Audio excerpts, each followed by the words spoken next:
asalaamu calaykum saaxiibayaal kusoo dhawaada silsiladii haasaawaha qarniga qaybteedii shanaad haddaan idin xasuusiyo qaybtii afaraad waxay noo maraysay mister saxnuuni oo yidhi gallaydii haddaad diiday iyo digirta goobaysan gobaaday garunjiyo arman midhaha geynaaba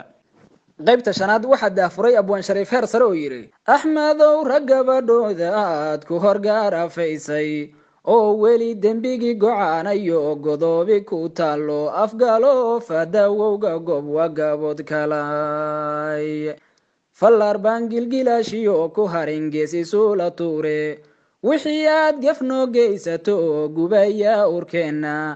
gardaarada ka weyn mayla garan gebengebayntaada waa giraan wareegtiyo adduun garan gartiisii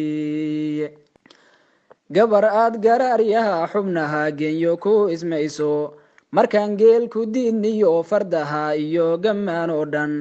gawaarida mukayfyada le iyo lacagna loo gaaray in jawaan afguban ad la timid wagad ilayaable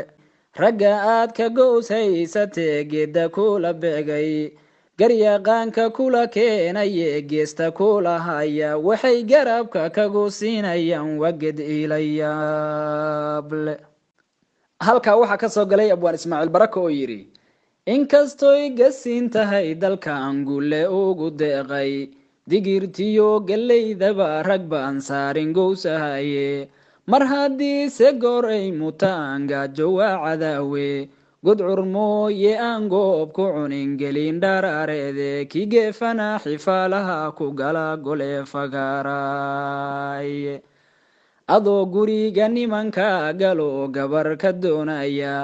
oo guurtidii ay fadhido talaada goynaysay haddaa digir guduud geysayeed gabayna raacsiisay misna sugi guddoonkeeda iyo xerin lagu go'yo allailahe inaad geesi tahay gacanta loo taagay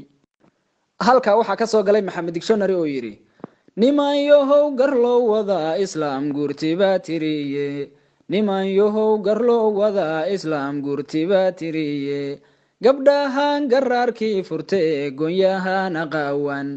oo guunka sharaftii ahayd gedisaaga tuuray oo gegii tigtog iyo isnaab gor walbaaba taagan oo gacaalotii lagu yiraaso gilgiilanayso iyagaba gabay qiimahay geliilahayeene haddii garawga lagu helaaba waa gulle ma hadiye maxay geela ugu alaaladan waganka saraye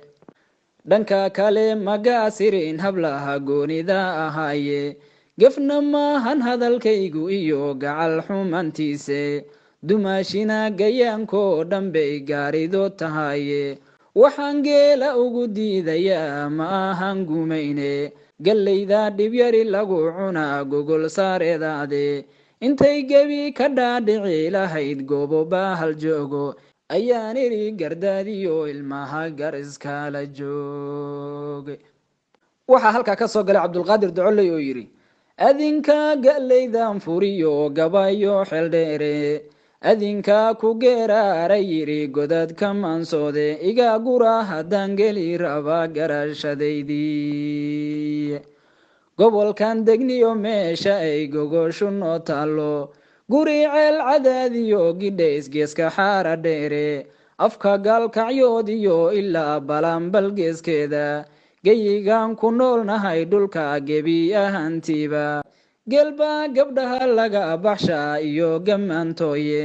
gasin baa la siistaa ma maqal genyo ree hebele maxay dhaqan gumeedo guracan gocaatay labtaadu haddii ayse geeli wacnaa diiday gacantaadu sacoloo gabtoodiyo miyaan gorodyo ku joogin boqol tiro haddaad geyn lahayd waa gobdhaqankeede cesaamo kala gaara iyo gaabo madgebiine galley iyo haruur shay ka ron gogosha kenjaalle